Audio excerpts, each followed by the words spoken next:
पिढ्यानपिढ्या शोषित पिढीत हा जो सर्व संपूर्ण एससी समाज आहे, म्हणजे मागासवर्गीय समाज आहे, एससी समाज आहे, त्यांना डॉक्टर बाबासाहेब आंबेडकर संविधानाच्या माध्यमातून सर्वांना आपले हक्क मिळवून दिले. आणि त्यानंतर आज गेल्या या 70 वर्षामध्ये हा संपूर्ण एससी आणि एसटी समाज खऱ्या अर्थाने आपली प्रगती करत आहे. परंतु आज या ठिकाणी मी आपल्याला म्हणजे प्रकर्षाने इथं आपल्याला एक माहिती करून देतो की उपवर्गीकरणाचा घाट खऱ्या अर्थाने या सरकारने जो घातलेला आहे तो निषेधार्ह आहे. या महाराष्ट्रामधल्या 59 जातीमधील कुठल्याही समाजाने उपवर्गीकरण करा आरक्षणामध्ये अशी मागणी केलेली नसताना सरकारने हा घाट का घातला? तर हा खऱ्या अर्थाने सरकारच जातीवादी असल्या कारणाने त्यांनी हा घाट घातला आणि यांना या मागासवर्गीय समाजातील 59 जातींना आपसात भांडण लावायचे आहेत, त्यांना आपसात भांडण लावून यांना वेगळं करायचं, जी ताकद कमकुवत करायची हा उद्देश असल्या कारणाने त्यांनी खऱ्या अर्थाने हा घाट घातलेला आहे. परंतु या महाराष्ट्र सरकारचा मी जाहीर निषेध करतो. या ठिकाणी उपवर्गीकरण रद्द झालंच पाहिजे आमचं मत आहे.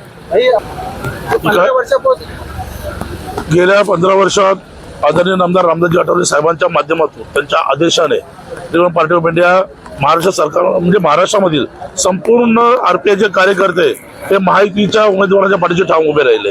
खासदारकीला असो, आमदारकीला असो, आम्ही एक मताने यांना मतदान केलेलं आहे. जिल्हा परिषद, पंचायत समिती, नगरपालिका सर्व ठिकाणी आम्ही आरपीआयने ह्या लोकांना मदत केलेली आहे. परंतु गेल्या काही वर्षात आम्ही पाहतोय ना आम्हाला कुठल्या प्रकारची इथे आमदारकी म्हणजे विधान परिषदेची आमदारकी मिळायला पाहिजे त्या मिळत नाहीत. कुठल्या जिल्हा परिषद सदस्य आम्हाला स्वीकृत सदस्य मिळत नाही. नगरपालिकेमध्ये आम्हाला नगरसेवक म्हणून स्वीकृती घेत नाहीत. दुसरी गोष्ट, या ठिकाणी प्रत्येक जिल्ह्यामध्ये डीपीडीसीच्या माध्यमातून जो निधी उपलब्ध होतो आणि त्या निधीच्या माध्यमातून आम्ही सर्व वाड्या वस्त्यांवरती जो विकास काम करू शकतो त्यासाठी जो निधी उपलब्ध करून द्यायला पाहिजे, त्यासाठी डीपीडीसीवर आमचा प्रतिनिधी घ्यायला पाहिजे. अशा कुठल्याही ठिकाणी कुठलाही प्रतिनिधी घेत नसून या ठिकाणी आम्ही जो या माहितीच्या सोबत उभं आहोत ते फक्त आदरणीय नामदार रामदासजी आठवले साहेबांच्या आदेशाने उभे आहोत.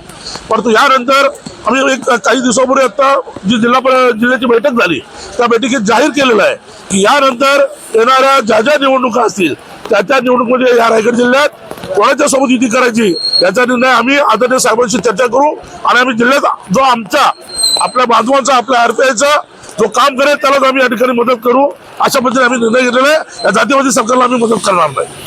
खरं तर सन्माननीय रामदासजी आठवले साहेब यांच्या मार्गदर्शनाखाली आम्ही हा मोर्चा काढलेला आहे. खरं तर आमच्या आंबेडकरवादी लोकांची भूमिका आहे की हे उपवर्गीकरण झालं नाही पाहिजे.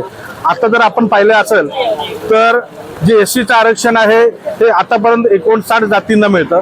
त्याच्यामध्ये असं जर तुम्ही पाहिलं तर कधीही बौद्धांसाठी 2%, चर्मकारांसाठी 3% किंवा इतर समाजाशी 5% असं नाही आहे. ते सर्व समाजातील घटकांना मिळून 13% आरक्षण आहे. आणि आमची देखील अशीच भूमिका आहे की भविष्यामध्ये हा सर्व जो वंचित शोषित पीडित जो घटक आहे हा 59 समाजाचा जो आहे हा एकत्र राहिला पाहिजे आणि 59 जातीचं आरक्षण हे अबाधित राहिलं पाहिजे.